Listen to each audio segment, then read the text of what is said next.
राधिके शरण्ये त्र्यंबके गौरी नारायणी नमोस्तुते नारायणी नमोस्तुते नारायणी नमोस्तुते नारायणी नमोस्तुते।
మాలో కనీసం ఒక్కరి ప్రార్థన అయినా విను తండ్రి.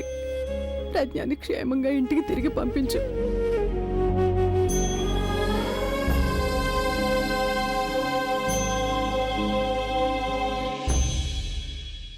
దయ చూపించు తండ్రి. నా కోడలికి అండగా నువ్వే నిలబడాలి. తనకి నువ్వే ధైర్యాన్ని ఇవ్వాలి. అక్క, కాస్త నువ్వు కూడా ధైర్యంగా ఉండక్కా. అభి వెళ్ళాడు కదా ప్రజ్ఞను తీసుకురావడానికి. భగవంతుడి దయ వల్ల తనని తీసుకుని వస్తాడు. ప్రజ్ఞను కాపాడు తండ్రి. దయ చూపించు.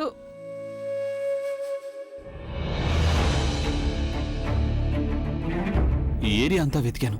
ఎక్కడుంది తను? ఏం చేయాలి? ఎక్కడని వెతకాలి? తనకి ఫోన్ చేస్తాను. లేదు, తన ఫోన్ సైలెంట్ మోడ్లో లేదంటే ఆ కిడ్నాపర్స్ తన చుట్టుపక్కల ఉన్నారంటే ఫోన్ మొగ్గానే తను అక్కడుందని వాళ్ళకి తెలిసిపోతుంది. తనని పేరు పెట్టి పిలుస్తాను. లేదు లేదు, వాళ్ళకు కూడా తన పేరు తెలిసే ఉంటుంది కదా. ఎస్, ఫుగి అని పిలుస్తాను తనని. ఈ పేరు వాళ్ళకి తెలిసే అవకాశం లేదు. ఫుగి, ఫుగి, ఫుగి.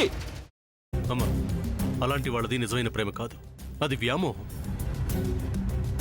ఎగ్జాక్ట్లీ చిన్నత్త. నిజంగా ప్రేమించుకున్న వాళ్ళు అలా చేయరు.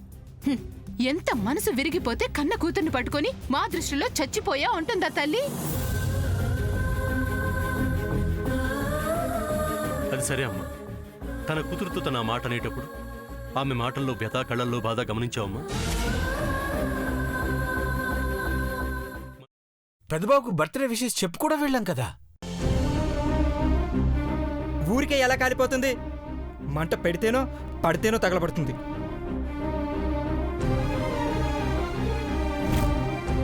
కరెక్ట్ చిన్నబాబు. నీకొచ్చినట్టే నాకు డౌట్ వచ్చింది. పార్వతే షర్టును తగలబెట్టిందనుకుంటా.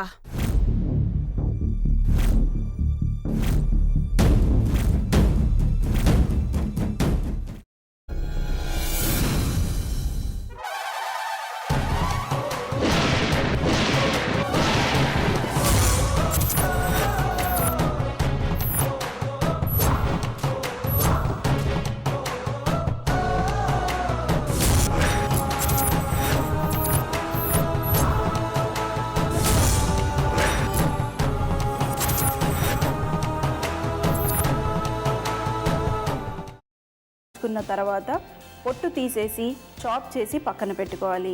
ఒక ప్యాన్లో కొద్దిగా నూనె వేడి చేసి అందులో ఆవాలు, మినప్పప్పు, శనగపప్పు, కరివేపాకు, సన్నగా తరిగి పెట్టుకున్న ఉల్లిపాయలు వేసుకుని 1 నిమిషం పాటు వేయించుకోవాలి. ఆ తర్వాత కాల్చి కట్ చేసి పెట్టుకున్న వంకాయని కూడా అందులో వేసుకుని బాగా మిక్స్ చేసి బౌల్లోకి ట్రాన్స్ఫర్ చేసుకుని అందులో తగినంత చిక్కటి పెరుగు లేదా పల్చటి పెరుగు వేసుకుని మిక్స్ చేసి అన్నంతో కానివ్వండి, చపాతీతో కానివ్వండి సర్వ్ చేసినా చాలా బాగుంటుంది.